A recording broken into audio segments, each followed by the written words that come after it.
Welcome to Questmarker's 2025 Patient Gamer Award show. I'm a little late to this one, but really, if patient gaming is about playing games at least 6 months after release, then I'm right on schedule. So without further ado, we have 17 games that made the long list. We're using the same award categories as last year, which are in the description and chapter sections. So let's buckle up, buckle in, and welcome to Questmarker's 2025 Patient Gamer Award show.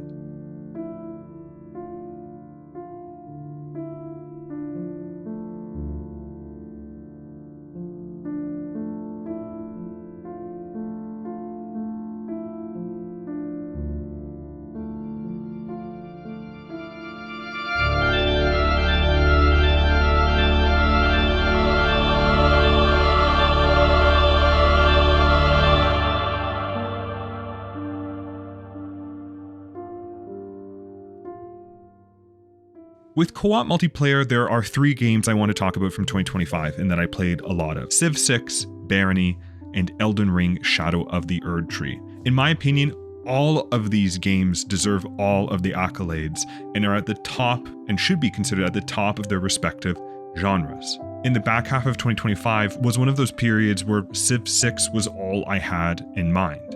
And it being nominated this year is also the result of playing it for practically a decade, almost a decade, more than a decade, and almost exclusively multiplayer with a friend. 2025 was also in many respects the year of Shadow of the Erdtree for me.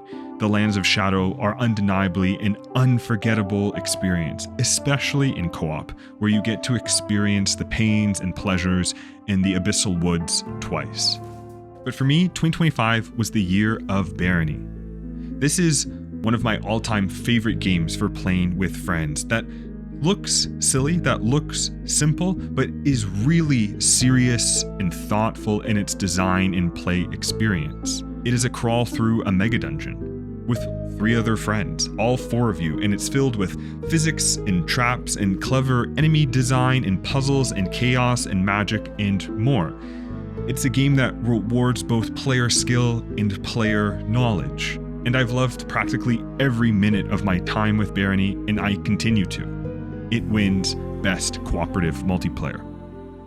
If you're a friend of the channel, then the winner is not going to come as a particular surprise. Truthfully, 2025 was a year of experiencing not that many quality narratives in video games. While I didn't like the plot or tone of Telltale's Tales from the Borderlands, I think its character writing and narrative gameplay is some of the studio's best.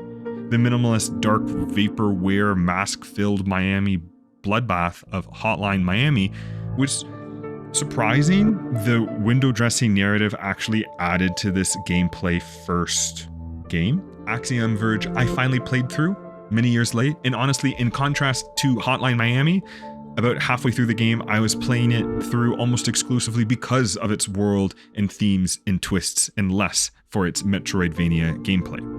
I'll shout this game from the rooftops. Road Warden is one of the best games that encapsulates this feeling of a grim adventure through this beautiful, low fantasy world that's filled with both hope and despair, ruins and promise of a better future, of exploring a fantastical and lived-in world, of the vibes of The Witcher, of the richness of words. And there are some small surprises along the way. I think any narrative-dense game that makes you want to play through it again deserves all the praise. And I want to keep coming back to Road Warden for the years to come. So Road Warden receives 2025's Best Narrative. The pillar of this channel is indie games. I play a lot of them, I like a lot of them, and I like to talk about a lot of them because I don't think we talk about them enough. And so I've already spoken about Road Warden and Hotline Miami and Axiom Verge and Barony, which to me are all nominated for this award, so I want to add 2 more to consideration. Jusant is a game I've also reviewed. I'm a big fan of this emerging climbing game genre. I enjoyed its beautiful ruinous world and its puzzling ascent and its soundscape. Islanders I haven't talked about yet on this channel, but it is a game that surprised me. I bounced off of it years ago and I revisited it in the summer of 2025 and I became hooked for a week. Its hooks were deep in me. It was the week of Islanders. It was all I was thinking about. It was all I wanted to play.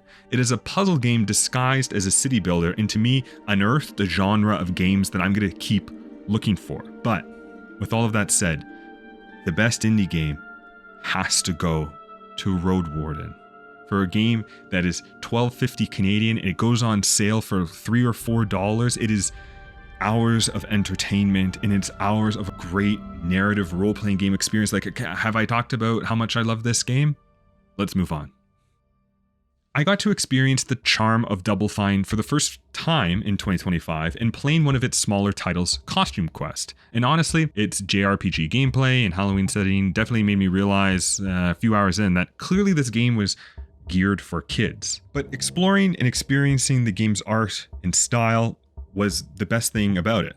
From the environments of the suburban streets, to the mall, to the new classes, to the enemy design, to the whimsical NPCs. I also think Warhammer 40k Space Marine 2's level design and art direction does not get enough credit. I don't think we talk about it enough. We talk about this game a lot from its gameplay experience, that it's an Xbox 360 game in 2026, and that it's a faithful adaptation and it adds a lot to Warhammer, etc., etc., etc., etc. But me, somebody who doesn't know anything about Warhammer, I was just mesmerized a lot of the time by its level design and art direction and its architectural style and like the immensity of playing through some of these locales on screen. And I want to talk about this in a later video, but it does some really cool stuff with how it pushes you through a level and how it uses art to help.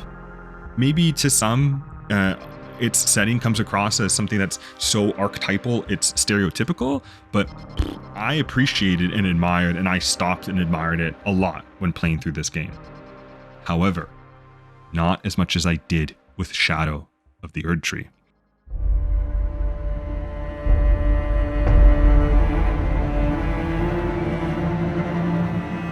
These visuals should speak for themselves and why it wins Best Art Direction. Score and music, I think, is one of the most underappreciated aspects when it comes to game awards. To me, best score and music is often defined as music soundscapes that I keep coming back to either while I am playing the game or long after. And so rather than wax on about the music of our nominees, I would rather just show you.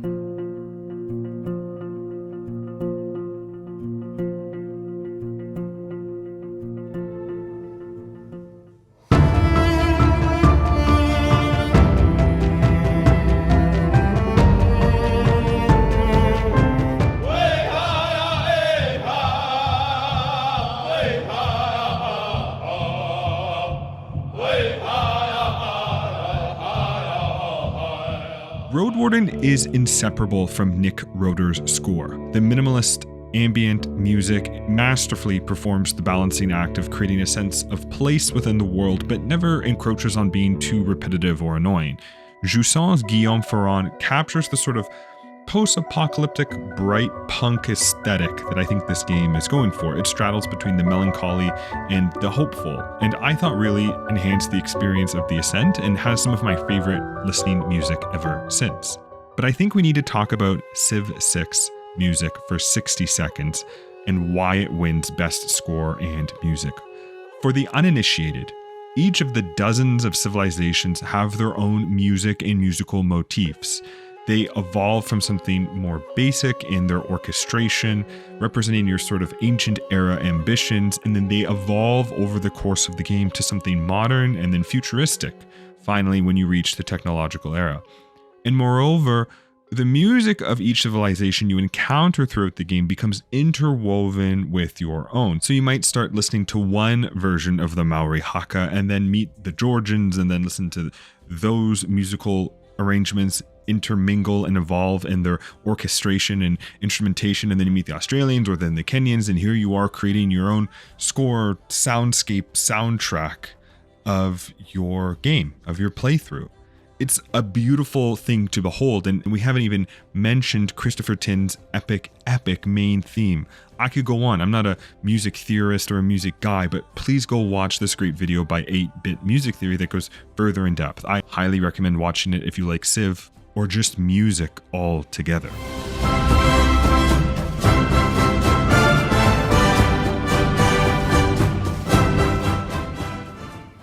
When talking about best design in video games, I like to use the BAFTA's definition to pin down this amorphous idea of design. So games in this category captivate and engage a player, including the recognition of elements such as game mechanics, use of controls, level and world structure, and pacing. So much of this is about a game feeling good to play, of that space between the programming and the player, so I hope our nominees illustrate this further. Shadow of the Erdtree's open world is vertical, expansive, layered, with a great variety, more of a variety than any single biome in the base game, and it's the perfect setting for the adventure that the game invites you to have. Its use of the Scudatree fragments is not a novel mechanic, but an excellent one in creating mechanical separation from the lands between. I think Shadow of the Erdtree's world design is From Software's best. Barony's Mega Dungeon Crawl rewards cleverness and creativity. Weapons are for fighting enemies as much as they can be tools for navigating levels. Traps can harm you and your enemies too. Systems build tension and can punish meandering exploration, or create decisions about pushing your luck as you delve deeper. Magic, light, weapon durability, armor, classes, attributes, identifying magic items, crafting, retainers. There's just a complete and thoughtful player character package that's built on top of procedural generation, puzzles, and mystery. It's a great mega dungeon design through and through. Islanders blends two genres together, and I actually think playing its non-puzzling mode does a disservice to the design. Its clean aesthetic doesn't get in the way of solving the puzzle, but also it creates this little bit of this tension where you want to build something that's visually pleasing but might not necessarily score you the most points. Sometimes there's tough choices in that design itself. Civilization 6 has countless videos describing how well designed it is, but to say succinctly in my own take, it's a game of 10,000 choices, and each of them meaningful, particularly at higher difficulties or when playing with other humans instead of AI. Every point of movement can matter, every yield, every relationship, and you can track your great victories to an earlier decision, as well as your great defeats, as you watch cities fall to influence barbarians or the Scythians. It's always the Scythians. But for 2025, no game gave me the adrenaline rush and the appreciation for level design and controls and pacing like Hotline Miami. You die 100 times, but you always come back in a split second. We see this in other games like Celeste and Super Meat Boy, and it's so crucial to be able to navigate these really tough challenges. There's this sensation of momentum, and I had such a childish imagination that, oh, this is like John Wick, because the action is so intense, so bloody, so violent, so strategic, and rewards your skill as a player. It's the best action game I played in 2025, and to me, just barely beats out its competitors and wins best design. Before reaching the podium of games of 2025, I like to talk about stuff that surprised me in both a good and bad way. Islanders was really surprising when I finally got past that first level years late. I am starting to learn what my kind of puzzle game is, all thanks to this game. Its city builder gameplay, minimalist aesthetic, bubbly little sound effects all had me hooked, and so now I'm looking for more puzzle games like that. So shout out again to Islanders.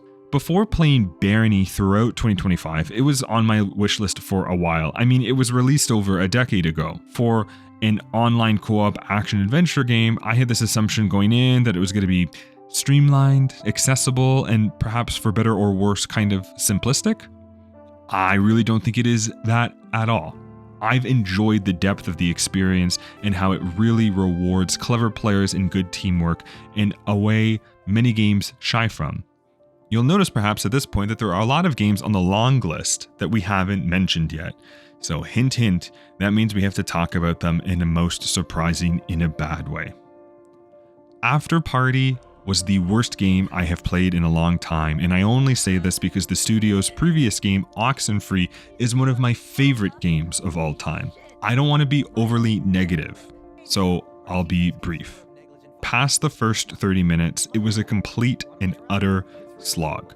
The characters didn't work for me, the humor didn't work, the plot, the gameplay, the tone, the visuals, the themes, none of it. In a game about battling for your salvation, I thought the entire experience lacked soul. 2025 was also the year of more action roguelites, and I can safely say I am finally checked out of this genre. It came just one day when I was blitzing through a Balatro run where I realized I didn't feel like I was having any fun anymore. 20 minutes till dawn, Deep Rock Survivor, Balatro.